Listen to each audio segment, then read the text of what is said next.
Hey guys, it's Sena aka the Hazina girl, and today we're going to be talking about Bunka.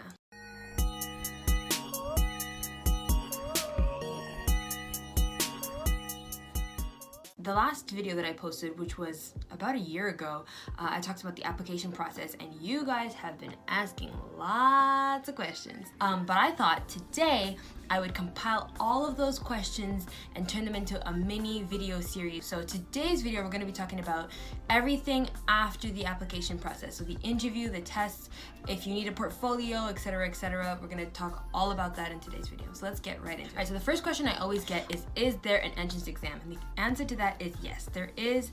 And there's an interview as well. Now the second question to that is there a portfolio that you have to hand in / do you need to make one? And the answer to that is no, you don't actually. There's just an entrance exam and an interview. That's it. After you've passed the application process, you get invited essentially to come back to the school for the interview and the test, and that's it. So that brings me to the next question, which is what is the entrance exam all about? What kind of questions do they have? So the easiest way to answer that is to say that it's basically exactly like the JLPT N2. If you ask me, I would say honestly that it was a little bit easier than the JLPT. It was hard. I mean, they had some tough questions for sure. But if you've taken the JLPT N2, then you should be okay. You should be okay. Not saying that you will be okay, you should be okay. But yeah, it's really similar. So they have like a reading section, a writing section, a listening section, vocabulary section, vocabulary and grammar. If you've taken, the JLPT or even the EJU, you probably already know what it's like. The listening section, they play some audio for you, you listen to it, you have to answer the questions accordingly, and then if it's, grammar, they ask you certain questions like in what order does the sentence go. For vocabulary, you have to connect the kanji with the hiragana for certain words. For the writing section, they actually ask you a question, and then you have to write an essay about it. I think it's about like 400 characters. In my case, I actually specifically remember the question being, what's your fondest or like earliest fashion memory? And I remember that question was tough because I had to think really far back. But I remember writing about how my mom used to wear these really beautiful African outfits just like out and about. And of course, I'm Canadian, if you guys didn't know. I'm born and raised in Canada. So not everybody was wearing African outfits around town. So obviously my mom stood out, but I thought it was amazing that she had such unique style. So that's what I wrote about in my essay.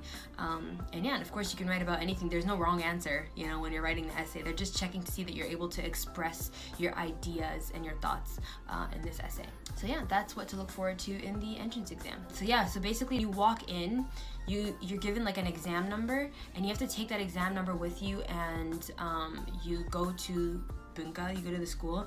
There's like a room where everybody does the exam all together, and based on your number, they're actually going to seat you in a specific place. So you walk in, you go up to your number, you find your spot, and then you sit down, and then they hand you the test and they put the timer on, and then you go. And I think for each section, it was like the sections were grouped together. It was something like, I think like vocabulary, grammar, and like reading was all together in one booklet, and then we had another booklet that was just for listening, and then another booklet that's just for the essay. And then for each part, we had maybe like 40 minutes for the first part, 60 minutes for the second part, and then like 30 minutes for the last part or something like that. So altogether, I think it was about like a little bit over 3 hours. So it's really similar to the JLPT. And of course, they're very strict with the time. So like as soon as the time runs out, they take back everybody's tests, and then that's it, you're done. And then I remember right after that, we had a kind of slot of time that they gave us to wait, because then they started the interview process. So in my case, I'm studying textile design, and there aren't very many students that are taking textile design as like a program. So the textile design students are one of the last ones to get interviewed, so I had a lot of time to kill. So pro tip, bring entertainment of some kind with you. Anything is fine. I personally brought some magazines. I was just reading magazines to kill time. So I tried to pull up recent fashion stories to talk about if ever they asked me about that. I also had a booklet where I wrote down a couple of like basic questions to kind of prepare myself for, and I was reviewing those as I was waiting. And I think that's a really pro tip for all of you guys out there that are doing the the interview and the test, because you don't know in what order you're going to be for the interviews, and you don't know how long you're going to have to wait either. And speaking of the interview, of course, another question I always get is, what's the interview about? What did they ask you? What is it like? Were you nervous? Was I nervous? The answer to that would be definitely yes. Interview was very chill. It's actually done in groups of 3.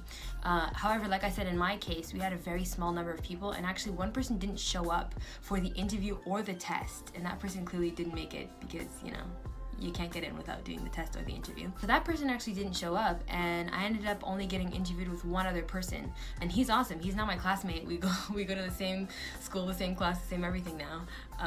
So that's cool. But yeah, so normally you get interviewed in pairs of 3, and there's 3 different people that interview you at the same time. So it's like 3 people sitting here, 3 people sitting here, and then the interviewers ask you the questions, and then you take turns answering the questions one by one. So to answer the question, what was the interview about? The interview basically is just to kind of find out your Japanese level and your ability, and it's also to ask you obviously fashion questions to make sure that you're interested in studying at the school and that you're not just coming there just because, you know?